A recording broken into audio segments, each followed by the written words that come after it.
Bonsoir, City Impact, ce beau mercredi soir. Ce soir, on va parler sur le décret du roi. Le décret du roi. Cette semaine, je priais, plus que jamais dans le temps qu'on vit, on doit savoir qu'il y a du pouvoir dans nos mots, dans nos paroles, et qu'on doit surveiller qu'est-ce qu'on dit, parce qu'on est ici sur la terre, mais on est envoyé du ciel et on est fait dans la similitude du Seigneur pour opérer comme lui, et il opère à travers des paroles. On va voir ça ce soir. Alors, on doit surveiller qu'est-ce qu'on dit de notre bouche, mais c'est plus profond que ça.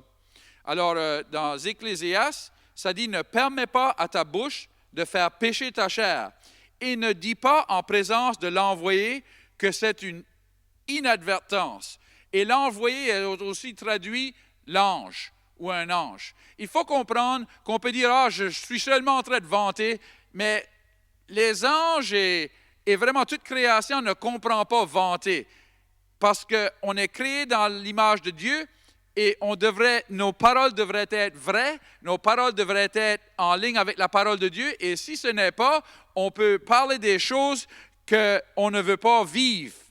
Alors, notre aujourd'hui est un résultat de qu'est-ce qu'on a choisi dans notre hier et qu'est-ce qu'on a choisi de croire dans notre cœur et de prononcer avec notre bouche. Alors, on doit surveiller qu'est-ce qu'on prononce de notre bouche. C'est très important de comprendre ça.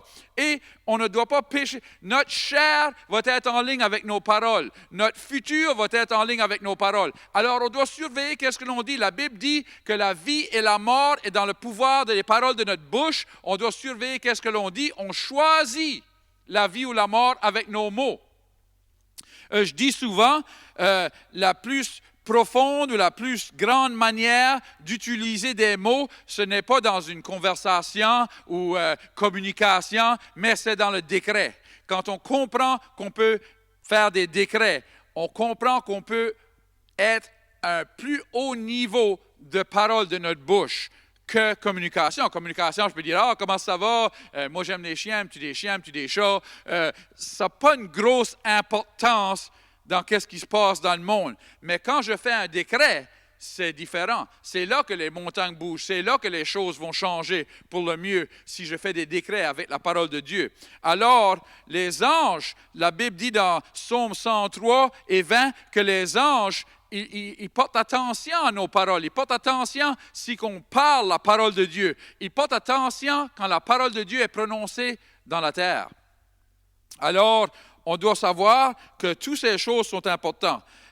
En Ecclésias 8 et 4, ça dit « Parce que la parole du roi est puissante. » Alors, la parole d'un roi, c'est puissant. Mais ce n'est pas quand il parle de son chien ou son chat, c'est quand il fait des décrets. C'est quand il parle avec autorité.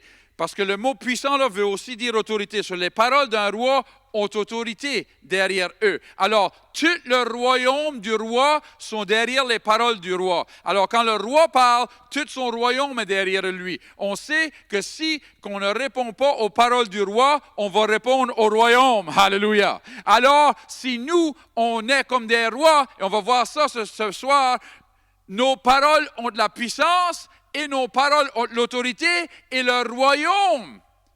Si les choses, les circonstances ne répondent pas à nos paroles, le royaume, ils vont répondre au royaume. Gloire à Dieu. Ils vont répondre aux anges. Ils vont répondre au Seigneur. Ils vont répondre au Saint-Esprit. Alors, quand on parle en ligne avec la parole de Dieu, comme roi, les choses doivent changer.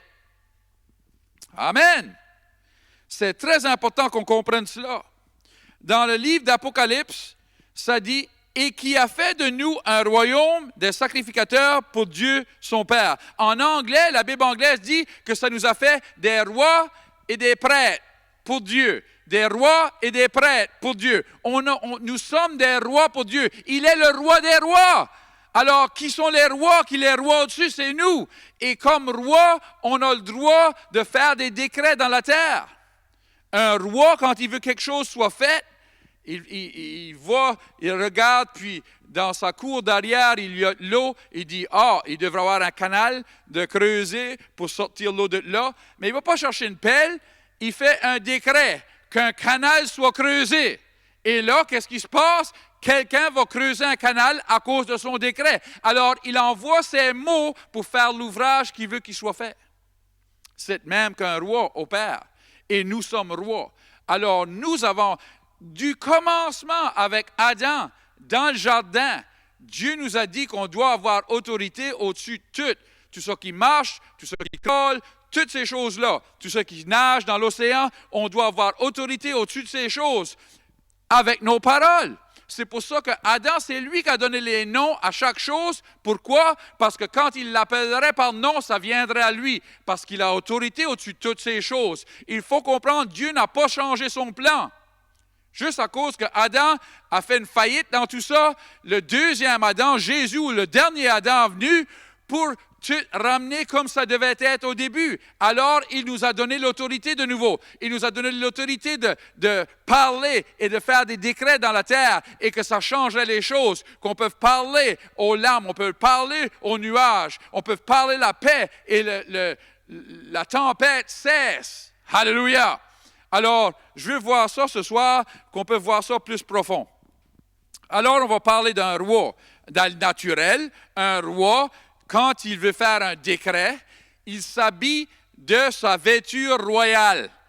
Alors, il s'habille pour que le monde puisse voir, ceci, c'est un roi. Et nous, on peut s'habiller. On a vu qu'on peut s'habiller avec notre habit spirituel, nos souliers, notre casquette, notre bouclier, toutes ces choses-là. Alors, on doit s'habiller chaque jour et se préparer. Mais plus que ça, un roi, quand il va faire un décret, il s'assit dans son trône, il s'assit sur sa chaise. Et on sait que nous, on est assis en Christ dans des lieux célestes.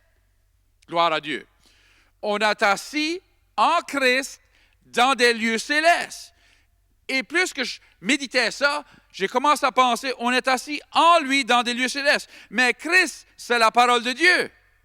Alléluia. Alors, on est assis dans la parole de Dieu, dans des lieux célestes.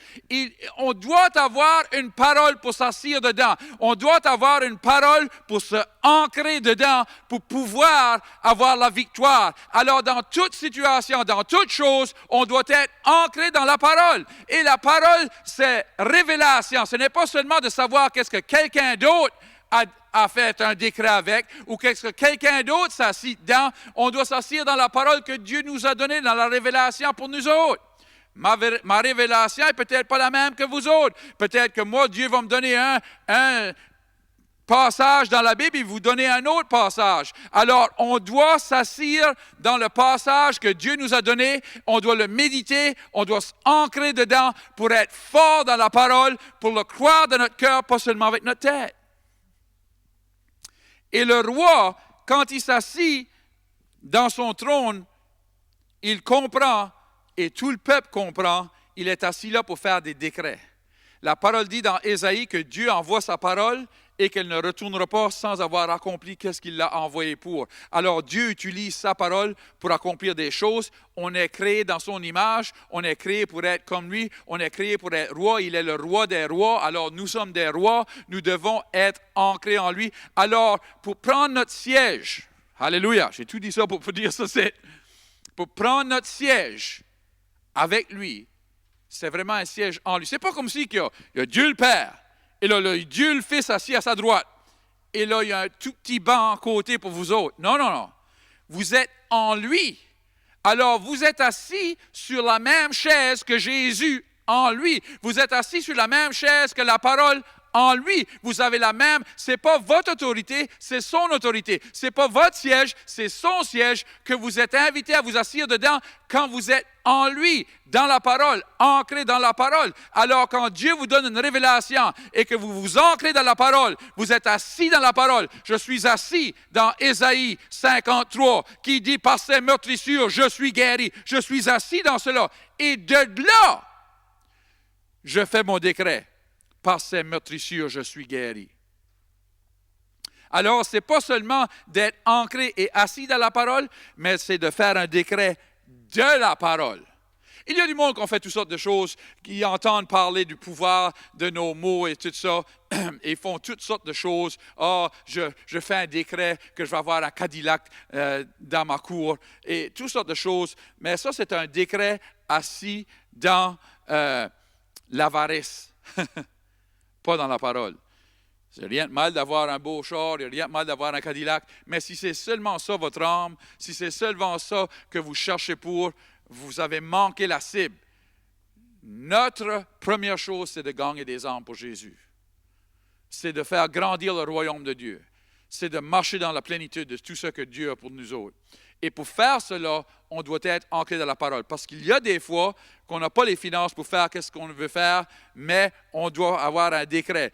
Quand tout ceci a commencé avec COVID et toutes ces choses-là, on a fait des décrets comme une Église. On a fait un décret que l'Église ne manquerait pas un pas, qu'on allait grandir s'il n'y a rien d'autre. On n'allait pas être plus petit, on allait être plus gros dans nos finances, dans notre tendance, dans tout ça. Même dans notre vie personnelle, on a fait des décrets, moi et mon épouse, qu'on ne manquerait pas un pas, on aurait autant de finances, si pas plus qu'avant, qu'on allait grandir. Pourquoi? Parce qu'on devait faire un décret en faisant face à une tempête, en faisant face à une montagne. Vous devez faire la même chose. Vous devez faire la même chose. Et vous devez être ancré dans la parole de Dieu. Alors le roi s'assit dans son trône et il fait un décret. Nous, on s'assit dans la parole de Dieu et on fait un décret de la parole de Dieu. Et quand on fait ce décret, tout le ciel, tout le royaume est derrière nous qui dit, ce décret est de Dieu et il doit venir à passer. Je veux vous encourager, dans ces temps qui se passent, d'être dans la parole avant, de méditer la parole. Puisque vous avez du temps? Je parle à beaucoup de monde, puis ils disent, j'ai assez de temps sur mes mains, je ne sais pas quoi faire de moi-même. Ben, c'est un bon temps de vous mettre dans la parole. C'est un beau temps de méditer la parole. C'est un beau temps de prier, de demander au Seigneur pour une révélation.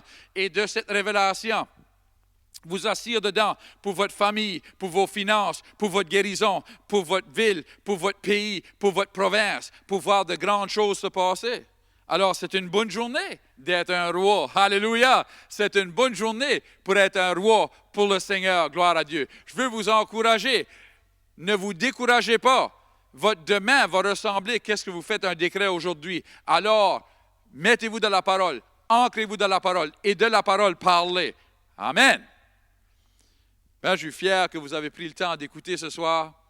Mais avant qu'on s'en aille, je veux être sûr qu'on fasse tout le temps un appel pour ceux que peut-être que vous avez écouté notre émission et que vous n'avez jamais fait un plaid à Dieu pour être son enfant et de vous pardonner. Je veux que vous sachiez que Jésus vous aime et il veut que vous soyez sauvés. Dans Romains 10, 9 et 10, ça dit que si que vous croyez dans votre cœur que Jésus est mort et ressuscité des morts, et que vous lui demandez de vous pardonner, et que vous le confessez comme votre roi et comme votre Seigneur, que vous serez sauvés. Je veux vous donner cette opportunité ce soir de le confesser comme votre sauveur. Le plus grand décret que vous pouvez faire, c'est que vous allez vivre pour Jésus tous vos jours. Alors, je veux prier avec vous. Seigneur, je te remercie d'avoir envoyé Jésus. Je te demande de me pardonner de mon passé. De ce jour ici, je vais te suivre avec tout mon cœur. Dans le nom de Jésus. Vous avez prié cette prière, je veux réjouir avec vous. Vous êtes maintenant un enfant de Dieu. Si vous pourriez nous laisser savoir, soit en mettant un commentaire, si vous écoutez, que vous pouvez mettre un commentaire ou nous envoyer un courriel ou quelque chose pour qu'on sache que vous avez fait cette décision ce soir. Que le Seigneur vous bénisse et une bonne semaine dans le nom de Jésus.